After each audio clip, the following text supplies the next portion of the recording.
अक्सर भक्त लोग, अक्सर जो देवी सज्जन हैं, अक्सर जो चैनल को देखने वाले हैं, उनकी कॉल आती है, मैसेज आते हैं और ये पूछते हैं कि जी भोग हम बाबा को क्या लगाएं, हम भोग में बाबा को क्या दें, कैसे दें।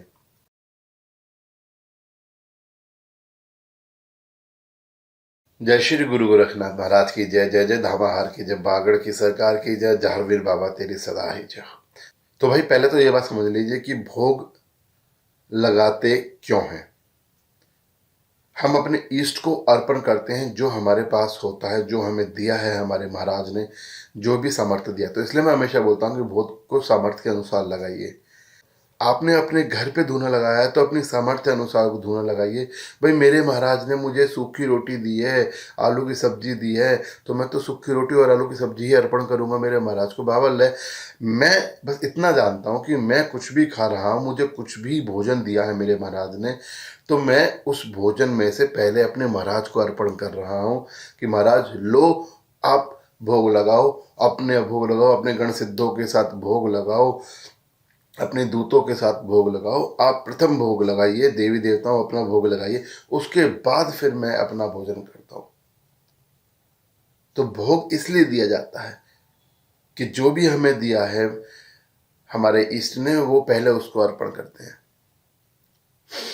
ठीक है। दूसरी बात, अब भोग में जो क्या देना है तो मैंने आपको बता दिया। जो भी आपके पास अवेलेबल है, जो भी आपने बनाया है, जो भी आपके पास सामग्री अवेलेबल है, देखिए या तो आप एक काम कीजिए कि जो है लौंग सामग्री का भोग लगाइए। आपने धुनी करी बाबा की, आपने बाबा की जोत लगाई, बाबा का धुना किया, धुना किया है तो उसमें लौंग सामग्री क्या होती है दे दीजिए, तो वो भी भोग होता है। आप ये मत सोचिए कि आप खाना देंगे, मिठाई देंगे वही भोग है। नहीं भैया, लौंग सामग्री भी भोग ही है। आप उसकी आहुतियाँ देते हैं वो भी भोग ही है। ठीक है, या तो उसका भोग दे दीजिए, या अगर आप भाई खाने से भोग नहीं दे रहे हैं तो आप बताशे ले आइए, 5 बतासे, 8 बतासे, आप उससे भोग लगा सकते हैं धूनी के ऊपर। 5 बतासे या 8 बतासे रख के उस पर देसी घी रख के आप उससे भोग लगा सकते हैं धूनी में। ठीक है, आप उससे भोग लगाइए। या फिर तीसरा तरीका होता है कि भाई आपने जो भी भोजन बनाया है, अब उसमें 2 तरीके हैं, तो मीठा बना लीजिए या आप नॉर्मल जो भी भोजन बना रहे हैं। मीठा बना रहे हैं तो वो भी आपके ऊपर बात है, भाई आपने मीठे में क्या बनाया है, हलवा बनाया है, खीर बनाई है। मैं कभी ये नहीं कहता भाई ये मत बनाओ वो बनाओ, जो भी आप बना सकते हैं उससे भोग लगाइए। या नॉर्मल में जो भी भोजन आपके यहाँ बन रहा है आप उससे भी भोग लगा सकते हैं मेरे महाराज का। मेरा बाबा तो प्यार का भूखा है, भाव का भूखा है। वो ये कभी ये नहीं कहता कि भाई आपने ये क्यों नहीं चढ़ाया, कभी ये नहीं कहता कि आप ये चढ़ाइए वो चढ़ाइए, कुछ नहीं।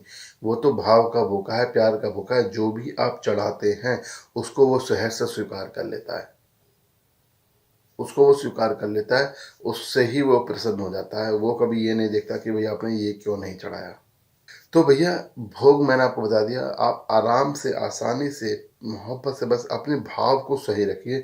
आप भोग लौंग हल्दी का भी चढ़ा, लौंग सामग्री का भी चढ़ा सकते हैं, आप भोग किसी मीठे का भी चढ़ा सकते हैं, आप भोग में बतासे उसे प्रणाम कर सकते हैं, आप भोग में कोई मिठाई लाकर उसका भोग दे सकते हैं, या आप भोग में जो रोजंदारी में आप अपने यहाँ खाना बनाते हैं उसका भोग दे सकते हैं, अगर आप रोज धुनी करते हैं तो। और भोग आप सुबह शाम दोनों टाइम अगर धुनी करते हैं, दोनों समय दे सकते हैं, इसमें कोई लिमिट नहीं है। भाई आप, हम 3 टाइम खाना खा रहे हैं, हम तीनों टाइम भोग दे सकते हैं, बाबा महाराज को अर्पण कर सकते हैं। आपने देखा होगा पहले बहुत सारे लोगों में आदत हुआ करती थी कि पहला टुकड़ा निकालते थे रोटी में से, एक गाय के नाम का, ये देवी देवताओं के नाम का, ऐसे करके 2 टुकड़े या एक टुकड़ा निकाल के रख देते थे, या नीचे ज़मीन पे जो कच्चे घर हुआ करते थे ज़मीन पे डाल दिया करते थे, वहाँ से उसको चूहे वगैरह चींटी वगैरह खींच के ले जाती है। तो ये प्रक्रिया पहले थी। तो इसलिए ना भोग हम अपनी श्रद्धा अनुसार देते हैं, अपनी सामर्थ्य अनुसार देते हैं। आप जो चाहे वो भोग बाबा को दे सकते हैं। तो आज उम्मीद करता हूँ कि भाई आपकी भोग की जो समस्या है वो तो समाप्त हो गई होगी। जय जय गुरु गोरखनाथ, जय जय झारवी महाराज, जय जय बागड़ की सरकार, धाम आहार की जय।